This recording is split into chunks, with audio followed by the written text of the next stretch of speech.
Hey guys, welcome back to the Wild Wrestling channel. I am your host, Seth. Today, we're going to look at how bad were my Summerslam Match Card predictions that I made back in May. So let's hop right into the video. Play the intro.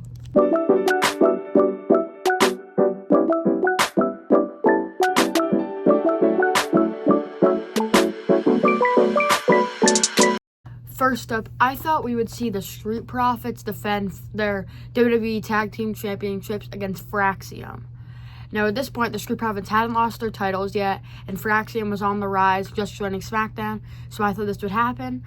But instead, what's happening is there's a 6-tag team TLC match for the Wyatt Six, who are now the champs, WWE Tag Team titles.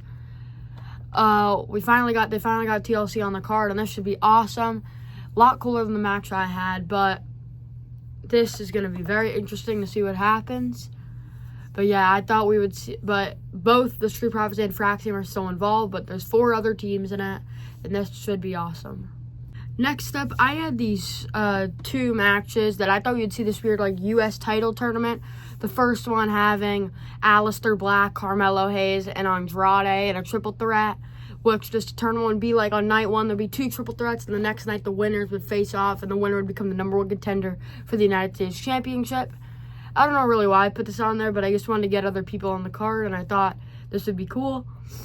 So, yeah, but Aleister Black isn't even on the card. Andrade's in that 6-way TLC match, and Carmelo Hayes also isn't on the card. And the other one I had was Damian Priest, Drew McIntyre, and LA Knight, because at the time, Drew McIntyre and Damian Priest were feuding, and LA Knight just lost the United States title to Jacob Fatu at WrestleMania. But only Drew McIntyre is on this card. Only Drew McIntyre is on this card in a tag match that we'll talk about later on, and Damian Priest and LA Knight aren't even on the card. But, so, yeah. But segueing from that, the U.S. title match that I predicted, I thought we would see Jacob Fatu defend his title against Solo Sikoa. I technically got this right. It's just I didn't get the right stipulation, and I didn't get the right champion. Because I thought Jacob Fatu would walk in with the belt, but it's actually Solo Sikoa, and they're facing off in a steel cage match. So I sort of got this right. But yeah, I thought that tournament would, the winner of this match, the tournament would, the winner would be the #1 contender. And that's what I predicted in my mind. But I basically got this right. I thought that since it didn't happen at WrestleMania, I thought it was going to happen at SummerSlam. And it happened at Night of Champions first. But I did think it was going to happen. I thought it was originally just going to happen first at SummerSlam just based on their feud. But it's still happening at SummerSlam, so I technically got this right. Next, I thought we would see Tiffany Stratton defend her WWE Women's Championship against Naomi. At the time, Naomi hadn't won Miss Money in the Bank yet, and she was coming on a rise with the caution gimmick from when I made the video, and I thought eventually they would collide.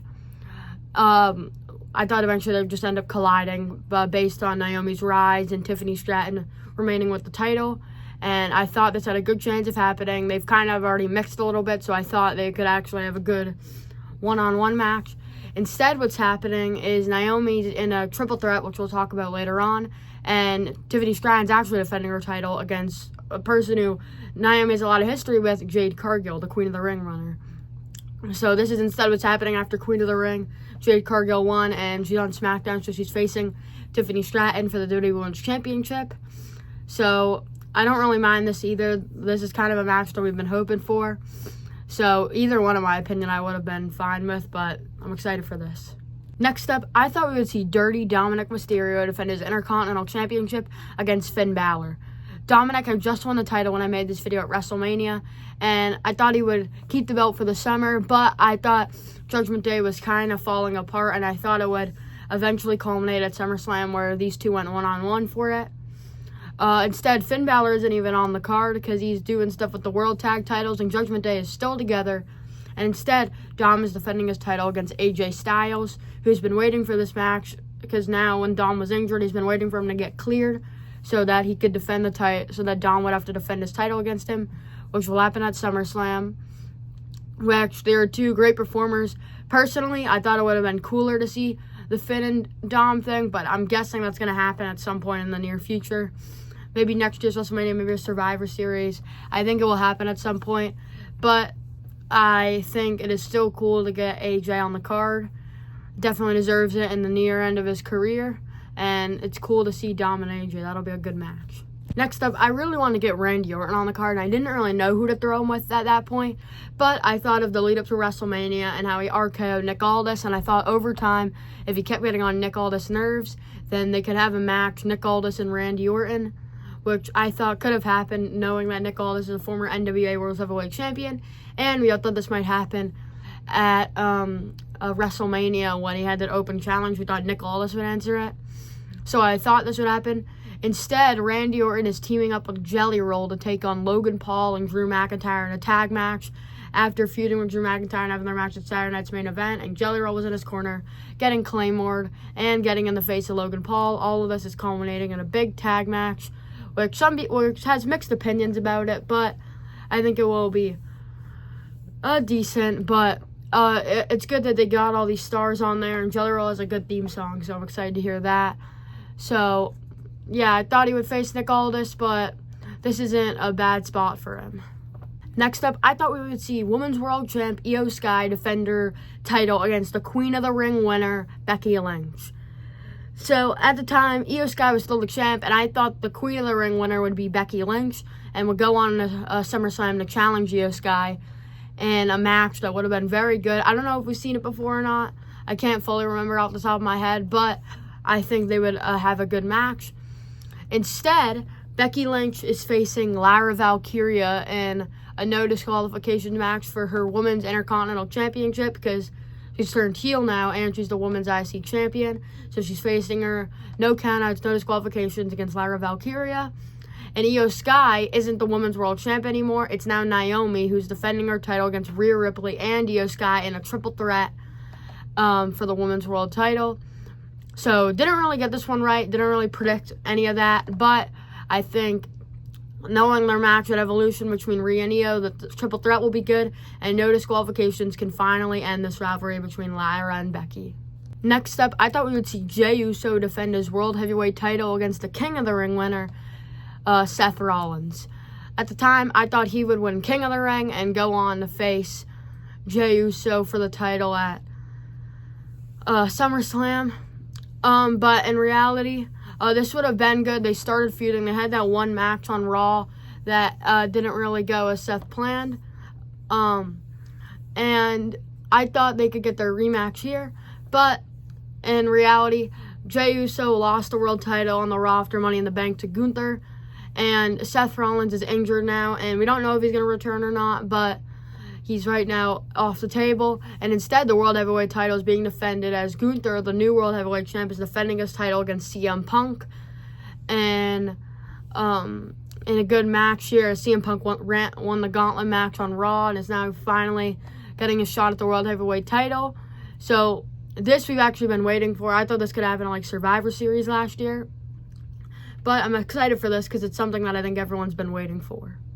Jey Uso was still on the SummerSlam card as he is teaming up with his cousin Roman Reigns to battle Bronson Reed and Braun Breaker of Seth Rollins' faction. And what people on night one, and in my opinion, is probably going to end up main eventing night one. Just people want CM Punk and Gunther to main event, but it's Roman Reigns, so it's probably going to main event night one. Between them, it will be a tag match because Roman Reigns has history with the faction after WrestleMania.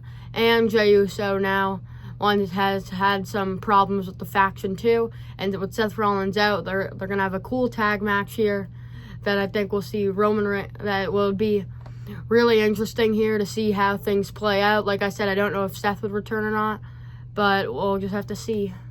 Next up, I thought we would see Jade Cargill take on Bianca Belair. So everyone wanted this match at WrestleMania. It didn't happen, but this was just after WrestleMania. And I thought over time we could see some sort of like Bianca Belair turn or something like that. And Jade Cargill was mad at her or something like that. That could kind of get in the way of their friendship. And we could finally get that dream match we've wanted. But instead, Bianca Belair isn't even on the card. I'm pretty sure she's still injured with her finger. And like I talked about earlier, Jade Cargill is facing Tiffany Stratton. This would have been cool to see this dream match. But even if this could have happened if Bianca Belair was still injured after WrestleMania, it's hard to still do it. But it would have been really cool, in my opinion, to see this finally happen, this dream match, in my opinion. And finally, what I thought was going to main event the whole SummerSlam Night 2, John Cena versus Cody Rhodes for the WWE Undisputed Championship. I got this right, just again with the wrong stipulation. I thought John Cena would walk in with the title and face Cody Rhodes, and this time Cody Rhodes won the King of the Ring to get here. But instead, as we found out at the contract signing on SmackDown, as John Cena didn't think he could do it, he was mentally exhausted, Cody Rhodes made him sign it, and it's now a street fight at SummerSlam between the two to close out Night 2.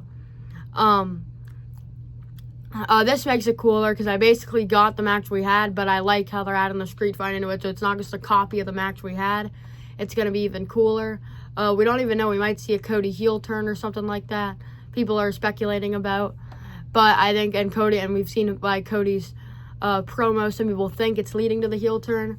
But this is going to be very violent and a lot awesome and really awesome. And like I said, I think it just takes the match I had and it makes it even better.